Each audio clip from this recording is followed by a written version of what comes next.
बांके बिहारी गिरधारी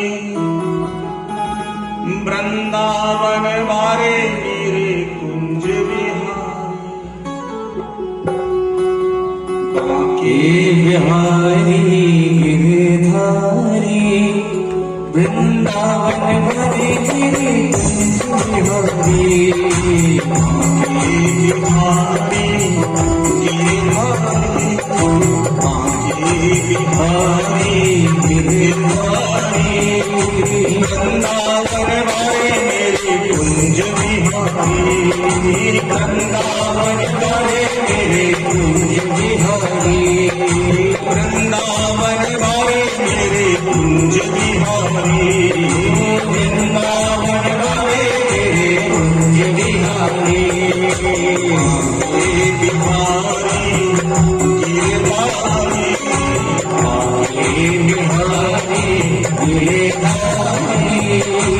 बांके बिहारी गिरधारी बांके बिहारी गिरधारी बांके बिहारी गिरधारी वृंदावन वारे मेरे कुंज बिहारी। वृंदावन वारे मेरे कुंज बिहारी।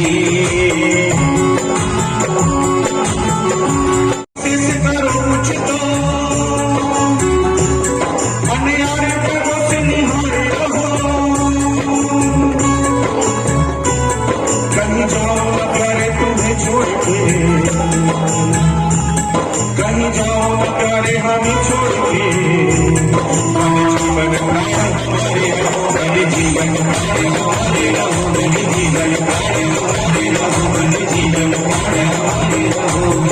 ये बिहारी गिरधारी बांके बिहारी गिरधारी वृंदावन वारे मेरे कुंज बिहारी।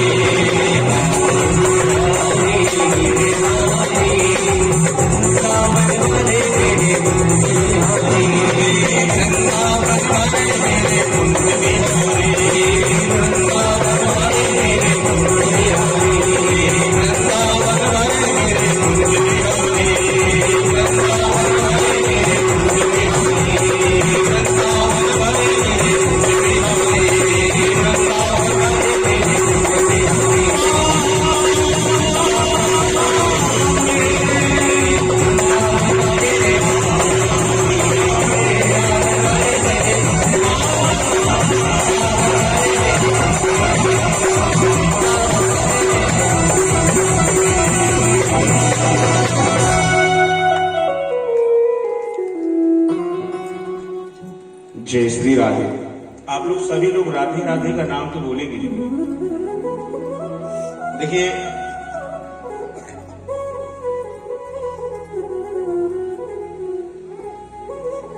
जितने लोग भी यहां पर कथा में बैठे हैं सभी पुण्य के बड़भागी हैं और सभी ने भगवत नाम का आश्रय लिया। भगवत प्रेम है तभी हम इस कथा में आ पाए। मैंने कल महात्म के बारे में आपको बताया।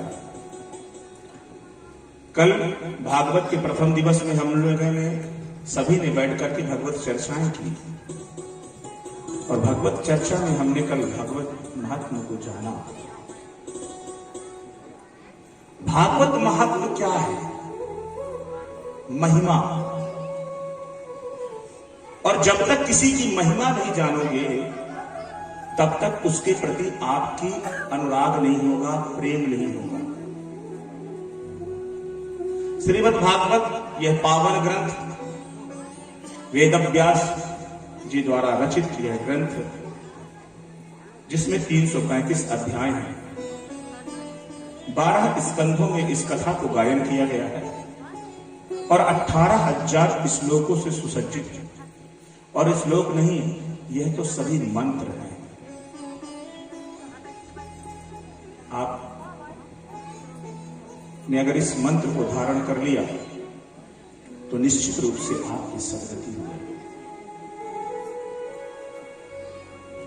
और भगवान की महिमा का हम रसस्वादन किए और रसस्वादन में हमने देखा कि जीवन में हमारे 7 ग्रंथियां हैं। धुंधकारी जो था वह प्रेत योनि से मुक्ति पाया। ये 7 ग्रंथियां कुछ और नहीं है। अविद्या, अस्मिता, राग, द्वेष, अभिनिवेश, अहंता और ममता, ये 7 ग्रंथियां हैं। और जब तक ये 7 ग्रंथियां जीव की नहीं टूटती हैं, कोई कह दिया 7 ग्रंथि टूट गई और भागवत हो गई। 7 ग्रंथि क्या है? इस गांव में बहुत भागवत होती है, मैंने सुना है।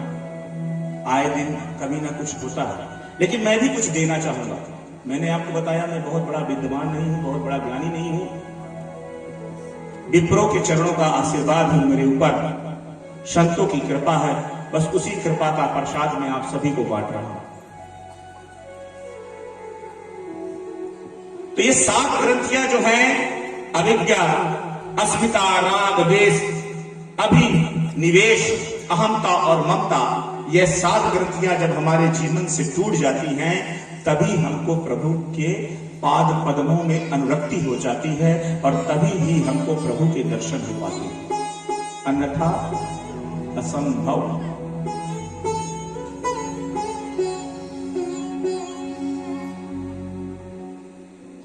और प्रभु की जब चरण की रज हमें प्राप्त हो जाती है तो हमारी यह गति भी और वह गति भी बन जाती है।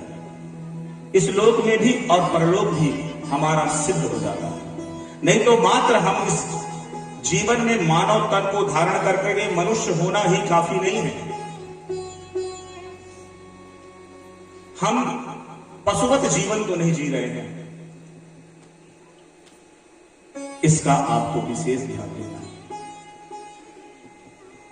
कहीं हम पशु के रूप में तो नहीं जी रहे। हमारी जीवनचर्या कैसी है? हम मनुष्य कहलाने योग्य हैं कि नहीं? यह सदग्रंथ हमको शिक्षा देती है। जितने भी सदग्रंथ हैं केवल मानव के कल्याण के लिए हैं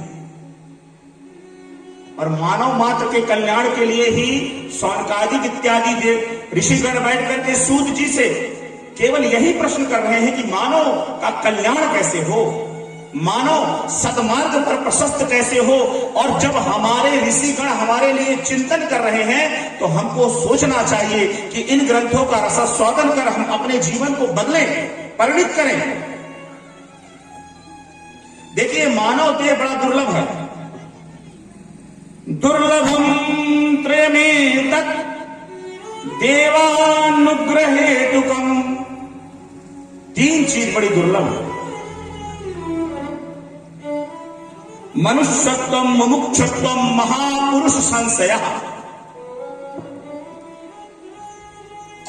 3 चीज दुर्लभ है। मनुष्यत्वम, हम मनुष्य हैं कि नहीं, और मनुष्य होने के साथ हम मुमुक्षु हैं कि नहीं, हम अपने कल्याण के मार्ग में प्रशस्त हैं कि नहीं। केवल यहां पर बैठकर नहीं, यहां तो आपको जब तक यहां पर बैठेंगे तो बैराग आ जाएगा। अरे दुनिया बेकार है, जैसे मरघट बैराग होता है ना, मरघट में जाते हैं, अरे दुनिया सब बेकार है, मरघट बैराग है।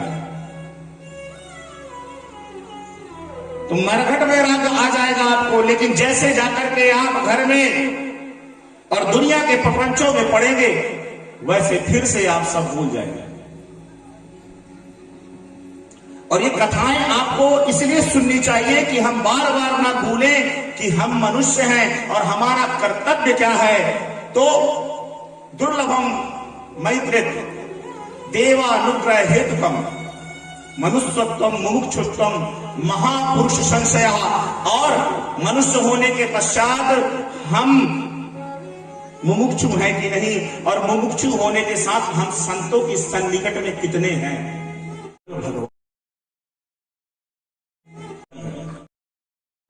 भगवान के चरणों में है।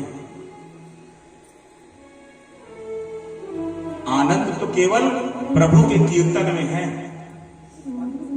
और एक बार करके देख लेना, अगर एक बार आपको ये रंग लग गया ना तो दूसरा रंग चढ़ेगा नहीं जल्दी।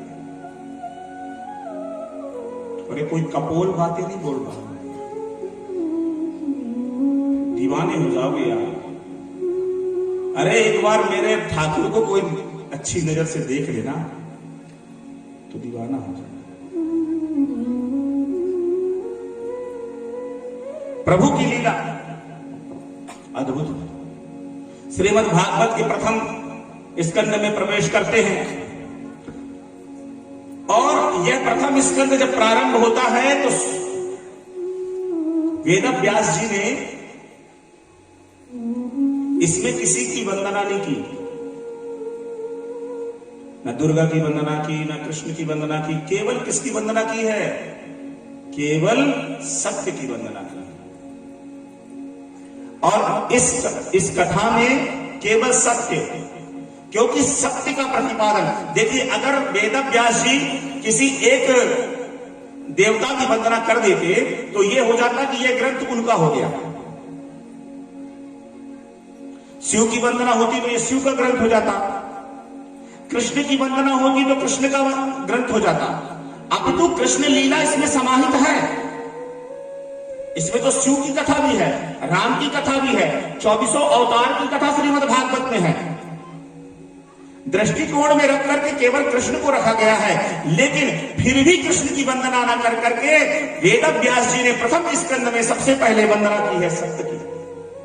अब तो बताना ये चाह रहे हैं कि सत्य के बगैर कुछ है ही नहीं।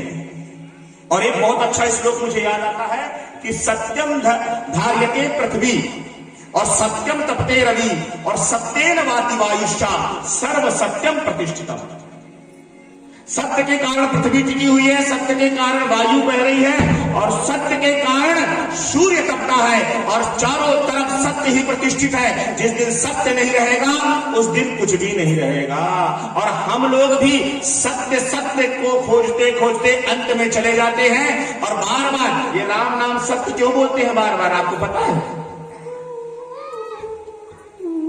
इसलिए बता रहे हैं कि सुन, उस मुर्दे को बता रहे हैं कि तूने राम नाम नहीं गाया, तूने जीवन में कभी सत्कर्म नहीं किया।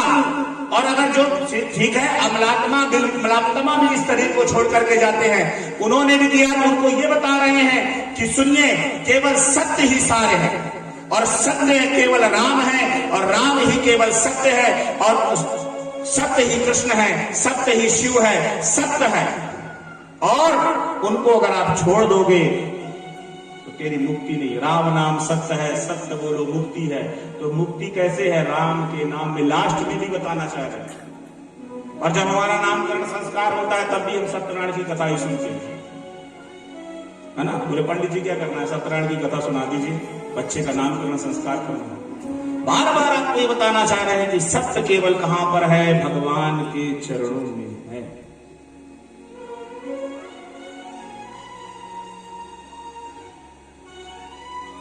और इस कथा से मैं आपको बता दूं, इस 7 दिन में आपको बहुत अच्छी अच्छी शिक्षा मिलेगी।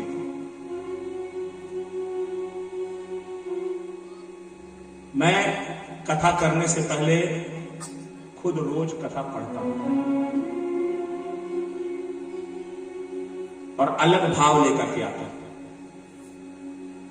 ऐसा कोई भी दिन नहीं होता जिस दिन मैं श्रीमद् भागवत का वाचन न करता हूं। क्यों? क्योंकि अलग चीज मिलती है जितने बार पढ़ता हूं ना। एक बहुत अच्छी बात, अगर विद्यार्थी यहां पर बैठे हैं तो सुन ले और लाभार्थी भी बैठे यहां पर तो सुन ले कि अध्ययन एक बहुत अच्छी बात है। अध्ययन वह चीज है जिसे जितने बार किया जाए उतने बार एक अलग चीज मिलती है। अध्ययन वह चीज है जिसे जितने बार किया जाए। विद्यार्थियों, तुम आप सोच लो कि 2 दूनी 4 हो गया तो बस उतनी छोड़ दे। अध्ययन वह चीज है कि जिसे जितने बार भी किया जाए एक नई वस्तु, एक नया निष्कर्ष निकलता है। रामचरितमानस को आप बार बार पढ़िए, एक नई चीज आपको मिलेगी। हकीकत में श्रीमद् भागवत पढ़िए, एक नई वस्तु आपको मिलेगी। तो वेद व्यास जी बताना चाहते हैं सत्य की वंदना की है और पहले श्लोक में कहा देखिए 3 श्लोक इसमें बहुत महत्वपूर्ण, ये जीवन का निरूपण करते हैं।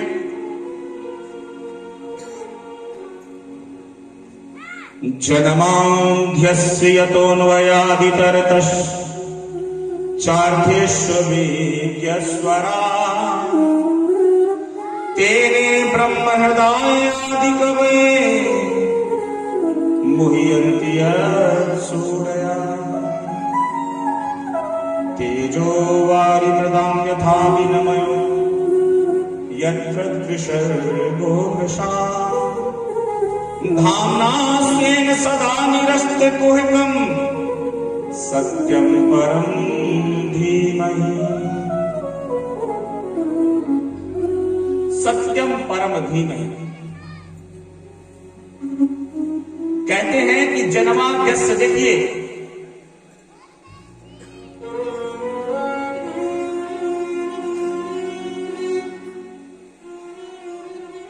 ब्रह्म सूत्र का द्वितीय सूत्र इसमें निरूपण गया है।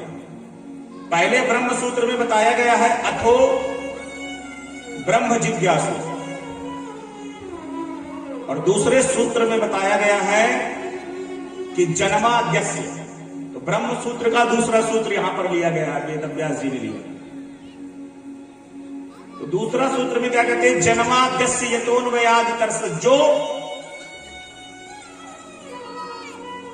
जिस परमात्मा की इच्छा शक्ति मात्र से ये पूरा विश्व प्रपंच बनता है, पालित होता है और लय हो जाता है।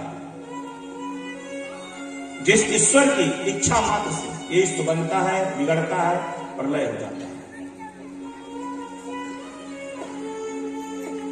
और वो कैसा है? वह हिरण्यगर्भ नहीं, अपितु स्वतः ब्रह्म है, विश्वस्वराट। कैसा है? जो खुद अखिल ब्रह्मांड नायक है, विश्वस्वर,